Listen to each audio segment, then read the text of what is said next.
Hello viewers, আসসালামু আলাইকুম। সবাই কেমন আছেন? আশা করি সবাই ভালো আছেন।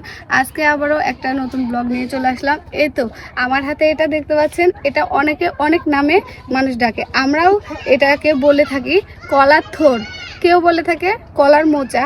তো আজকে আমি আমাদের এই আশেপাশে যে পুকুরগুলো আছে, পুকুরের ধারে, পুকুরটা দেখাও অনেক সুন্দর। এই পুকুরের ধারে যে কলা গাছগুলো লাগায় রাখে, সেখানে এই থোরগুলো হয়েছে। তো আজকে আমরা এই থোরগুলো কাটে নিলাম। এই থোরগুলো খেতে যে স্বাদ, যা বলার কথা না।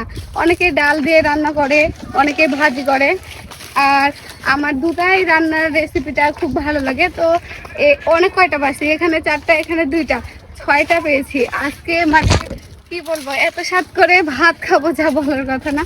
তো আমাদের এই পরিবেশগুলো আপনাদেরকে একটু শেয়ার করব।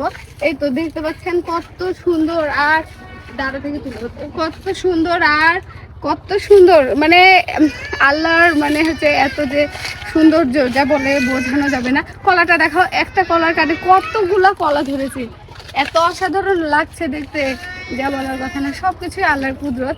তো যাই হোক, আমি এত সুন্দর পরিবেশ থেকে এতগুলো কলার মোচা নিয়ে নিলাম। আজকে আমরা এগুলা মানে রান্না করব।